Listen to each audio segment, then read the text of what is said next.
हाल के दिनों में इंश्योरेंस सेक्टर में कई सारे बदलावों होने वाले हैं और उसको लेकर इंश्योरेंस सेक्टर काफ़ी चर्चा में है। इसी पर और ज़्यादा बातचीत के लिए मेरे साथ मौजूद है एलआईसी के मैनेजिंग डायरेक्टर राजकुमार। सर, सबसे पहले तो हमारे साथ जुड़ने के लिए बहुत बहुत शुक्रिया। सर, एक जो सरकार अभी एक अमेंडमेंट लाने वाली है इंश्योरेंस एक्ट के अंदर और उसमें सबसे सुझाव भी मांगे गए हैं, तो वहाँ पर कंपोजिट लाइसेंस की भी बात की गई है। तो क्या कंपोजिट लाइसेंस अगर आता है तो एलआईसी उसके फेवर में होगा और एलआईसी से वो एलआईसी कितना प्रभावित होगा उससे? धन्यवाद अनुराग जी। जो आपने बात की वो बहुत सटीक है और मेरा ये मानना है कि भारतीय जीवन बीमा निगम को ऐसी कोई भी जो उनके सामने अपॉर्चुनिटीज़ आती हैं उसके लिए अपने आप को तैयार रखना होगा। एलआईसी एक इतनी बड़ी संस्था है और पैन इंडिया हमारा प्रेजेंस है, तो अगर इस तरीके का कंपोजिट लाइसेंस आता है हेल्थ इंश्योरेंस और जनरल इंश्योरेंस करने के लिए भी, तो इनऑर्गेनिकली हमें ग्रो करने के लिए तैयार रहना चाहिए। ये विषय जो है हम अपने बोर्ड के पास लेकर जाएंगे और उसके बाद जो भी मुनासिब होगा बोर्ड के निर्णय के अनुसार उसके ऊपर कार्रवाई करेंगे। तो आप कह रहे हैं कि एलआईसी जो है वो इसके लिए तैयार है, क्योंकि ये भी कहा जाता है कि 70% जो एलआईसी के एजेंट हैं, 13 लाख एजेंट में से, वो वैसे भी किसी ना किसी जनरल इंश्योरेंस कंपनी के प्रोडक्ट बेचते हैं। तो क्या ये सिनर्जी आपको कॉन्फिडेंस दे रही है या फिर जो इतना बड़ा नेटवर्क है वो कॉन्फिडेंस देता है? दोनों चीज़ें हैं। पहला तो है कि हमारे जो 13.5 लाख अभिकर्ता है उनमें से बहुत सारे जनरल इंश्योरेंस के प्रोडक्ट भी बेचते हैं। दूसरा ये है कि इस मार्केट के और फर्दर ग्रो करने की बहुत बड़ी संभावनाएं हैं। मेरा ये मानना है कि जैसे ही जिस तरीके से लाइफ इंश्योरेंस सेक्टर के अंदर अभी बहुत पोटेंशियल बाकी है, उसी तरीके से जनरल इंश्योरेंस और हेल्थ इंश्योरेंस के सेक्टर में भी बहुत बड़ा पोटेंशियल है भारतवर्ष के अंदर, जिसको कि इनकैश करने की या उस यहाँ तक पहुँचने की आवश्यकता है। तो ना केवल कि जो हमारे 13.5 लाख अभिकर्ता हैं वो हमारी एक स्ट्रेंथ बन सकते हैं इस फील्ड के अंदर, बल्कि हम अपनी एजेंट्स की संख्या को और भी बढ़ाना चाहेंगे। बल्कि साथ के साथ जो अन्य टाइप हमारे ब्रोकर्स हैं या अन्य चैनल जो डिस्ट्रीब्यूशन के हैं उनको भी हम एक्टिवेट फ्यूचर में करना चाहेंगे। अगर ये निर्णय होता है कि हम एक कंपोजिट लाइसेंस की तरफ आगे बढ़ेंगे तो वो कॉल जो है समय आने के ऊपर हम जरूर लेंगे। सर, आपने कहा कि एलआईसी पूरी तरह से तैयार है भविष्य में प्रॉपर्टी इंश्योरेंस, हेल्थ इंश्योरेंस यानी कंपोजिट इंश्योरेंस के अंदर जो भी चीज़ें आएगी, लेकिन दूसरी तरफ जो बाकी जनरल इंश्योरेंस कंपनियां हैं उनको भी लाइफ इंश्योरेंस का मौका मिलेगा, तो वो कहीं इम्पैक्ट करेगा एलआईसी? देखिए अनुराग जी कि भारत की जो आबादी है वो 140 करोड़ से ज़्यादा है। अगर हम ये भी मान लें कि 90 करोड़ लोग जो हैं वर्किंग पॉपुलेशन है, वो चाहे जॉब करते हैं या अपना बिजनेस करते हैं या डेली वेजर हैं, किसी भी तरीके का, या किसान हैं, और अभी अगर हम कुल मिलाकर सोचें तो मेरा रफ एस्टीमेट है कि लगभग 23-24 करोड़ ही इंडिविजुअल इंश्योरेंसेस हुए हैं।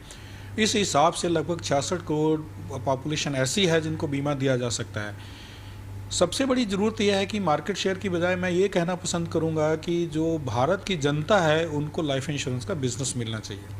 उसके बाद आती है कॉम्पिटेंस। आप प्रोडक्ट कैसे डिज़ाइन करते हैं, आपकी कॉस्ट ऑफ एफिशिएंसीज क्या है, किस तरह की टेक्नोलॉजी आप यूज़ करते हैं ताकि ग्राहक को उसके अनुसार जो भी उसको चाहिए और जल्दी से उसको वो सुविधाएं, वो सर्विसेज हम दे सकें, उस तरीके के प्रोडक्ट दे सकें जो वो चाहते हैं। और एलआईसी इस बारे में बिल्कुल तैयार है। हमारे पास एक बहुत स्ट्रॉन्ग एक्चुरियल टीम है जो दिन रात इसके ऊपर देखती है। टेक्नोलॉजी प्लेटफॉर्म्स के ऊपर हम बहुत एक्सटेंसिव यूज़र हैं, बल्कि हम ये भी एवेलुएट कर रहे हैं कि और भविष्य की क्या टेक्नोलॉजीज़ हो सकती हैं जिनको हम उनको यूज़ करें ताकि हमारी सर्विसेज में और भी अच्छे तरीके से सुधार हो सके और ग्राहकों तक हम पहुंच सकें। तो ये अगर नई कंपनीज भी आती हैं तो मुझे लगता है कि मार्केट और भी बड़ी हो जाएगी।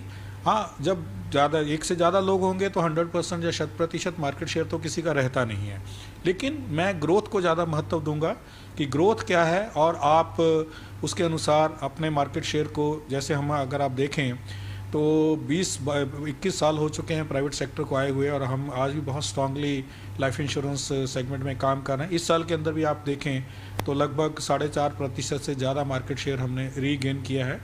तो ये डिपेंड करता है कि आप किस तरीके से मार्केट में अप्रोच करते हैं, आपके प्रोडक्ट कैसे हैं, डिज़ाइन कैसा है, बेनिफिट कैसे हैं, प्राइसिंग कैसी है, टेक्नोलॉजी कैसी है, कॉस्ट ऑफ एफिशिएंसीज कैसी है। और उसके मामले में मेरा ये मानना है कि भारतीय जीवन बीमा निगम पूरी तरह से तैयार है फ्यूचर चैलेंजेस को एक्सेप्ट करने के लिए। सर, जो चर्चा की हो रही है कंपोजिट लाइसेंस की, तो वहाँ पर एक और जो रिसर्च रिपोर्ट आ रही है और उसका तर्क भी बनता है, क्योंकि सरकार भी कहती है कि हमको स्ट्रेटेजिक सेक्टर में एक ही इंश्योरेंस कंपनी रखनी है। तो उसमें जब कंपोजिट लाइसेंस आ जाता है तो क्या एलआईसी के साथ जो बाकी 4 जनरल इंश्योरेंस कंपनियां हैं उनको शामिल किया जा सकता है? अगर वो होता है तो कितना बड़ा डेवलपमेंट होगा? केस के विषय में मुझे कहना मुश्किल है कि किस तरीके की गवर्नमेंट की सोच रहती है, ये उनके ऊपर निर्भर करता है। आज की डेट में मैंने ये आपसे कहा कि इनऑर्गेनिकली भी संभावनाएं जो ग्रोथ की हैं LIC उसको एक्सप्लोर करेगी, हमारा बोर्ड उसके ऊपर उचित निर्णय लेगा। कल को क्या डेवलपमेंट होते हैं, किस तरीके की इस तरीके की संभावनाएं बनती हैं, उस पर आज के दिन में कुछ भी कहना मुश्किल है। लेकिन जनरली स्पीकिंग अगर आप मेरी व्यक्तिगत राय लें तो LIC इसके लिए हर तरीके की अपॉर्चुनिटी के लिए तैयार रहेगी। सर अभी मैं आऊँगा, जो आपका टर्म इंश्योरेंस प्रोडक्ट था वहाँ पर हमने देखा कि जो 2 प्लान थे वो आपने वापस ले लिए और फिर वापस न्यू रिलॉन्च हुए प्लान करीब 35 से 40% ज़्यादा प्रीमियम पे। तो क्या वजह रही कि प्लान वापस लेके रिलॉन्च करने पड़े? क्या री इंश्योरेंस सपोर्ट जो है वो एक LIC के लिए दिक्कत बन रहा है? अनुराग जी, पिछले 2 वर्ष कोविड के थे और कोविड के दौरान बहुत सारे क्लेम्स, डेथ क्लेम भी एक्स्ट्रा रिपोर्ट हुए, जिसकी वजह से तमाम लाइफ इंश्योरेंस कंपनीज और इंक्लूडिंग लाइफ इंश्योरेंस कंपनी के भी, कॉरपोरेशन के भी प्रॉफिट्स के ऊपर स्ट्रेस आया। री इंश्योरेंस का कहना है कि they have suffered losses because of the death claims, इसलिए वो रेट बढ़ाना